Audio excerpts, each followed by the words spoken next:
It all. Remember what Shell did say. September 2008, in 50 years, there was a break in the world in the 50-year-old Trans-Niger pipeline that takes 120,000 barrels of oil a day at high speed across the region. They said the spill did not stop till November 7, 2008, and by that time, spill as much as 2,000 barrels a day had spilled directly into the water. And the second one, a month later, December 2008, the same pipeline broke again in the swamps, and nothing was done till February 19, 2009. What exactly is the situation now?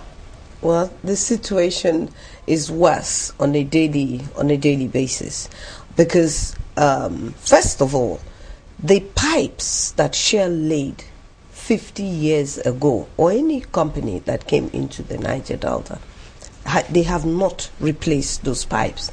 And if you bear in mind that the pipes that they laid 50 years ago is not the same pipes, or it's not the same method that they are using now all over the world.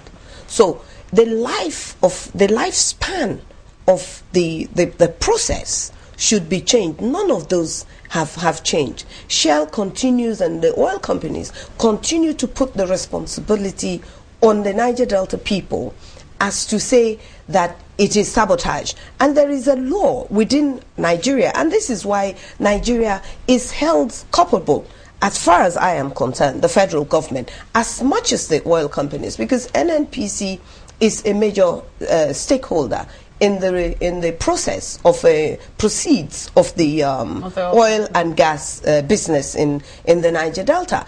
And it is the law of Nigeria that actually says that if Shell determines that a break in a pipe or a spill is sabotage, then it is sabotage. So you can already see that we have already lost the battle even before the war had started. You know, we're guilty even before they know what has happened. So this judgment in favor of the people is a vindication, is nowhere near the resolution of the devastation that people are facing in the Niger Delta. In our area, we can't eat any of the things that people like me grew up eating, because everything is dead. The Niger Delta, literally, you saw it. The Niger Delta is dead. There is no life within the aquatic areas and fauna of the Niger Delta.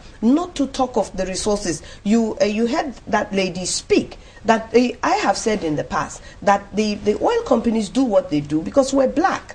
Because they won't dare do. Look at what happened in America. Look at Obama. Obama stepped out and went to the place. Never has a Nigerian president in all of the years have they ever one day gotten up and showed responsibility to the people to go look at these things themselves. But you've heard what Shell, a moment, sorry to butt in. Shell says that, well, the conversation doesn't include any form of sabotage, that the Nigerian law does not require payment of compensation in cases of sabotage. Well, this is what I just said, that that is why that law is there. It's like the Land Use Act that has taken away our land from us, our right to the resources that is on the land. Is the same way that this law is part of the Constitution. And that is why we also find ourselves where it is in the interest of Nigerians, particularly Niger Delta people, that we have a new constitution. Because then we will be able to insist that some of these things that are anti-people, that is part of the military decree that was handed over in 1999 as a constitution to Nigerians, must be changed. So the political process has a lot to answer in all areas of development of Nigeria, not just Niger Delta. Recently, we're even looking at what the president said about at the time of governance, whether it is 4 years or 6 years or a two-term of 4 years that amounts to 8 years. All of us are stakeholders in this thing, including the president himself. So that is his solution, or one of his solutions,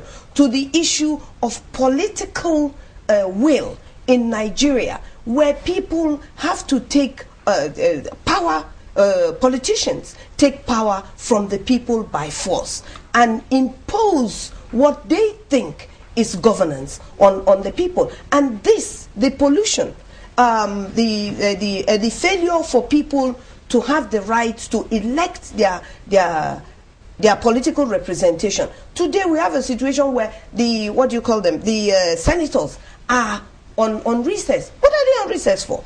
This is a huge issue that Nigeria and the government should be addressing. Instead, it is the companies that are operating in the Niger Delta that are having the last say on such an international issue. Let me ask a question. You made a statement earlier about the people in the land not being able to eat from the land what you people like. Now there's some spills that are like 40 years old. That means that some people from that area have lived all their lives with these oil spills around them. Yes. How have they been able to survive? Because they're supposed to be living on, they're supposed to be farmers and fishermen. Yes. So how have they been surviving? That is why, for instance, as you say this, one community comes to mind. It is called Ebubu. It is in Rivers State, and it is around Eleme, the Eleme Ogoni axis. Is actually on the way to Ogoni, and I have been there personally. It's the whole area is a farmland area, and if you go to that place and you take a stick and you just hit it on the ground 2-3 times, it will give way, and you just see oil. You just see it. I have photographs of it. I have soil from that area where that is part of the evidence that I have. You know, so now this is an area, a group of people that some of them are now 40 years old that has been denied the right, which is a basic human right, to feed themselves. And this is in River State.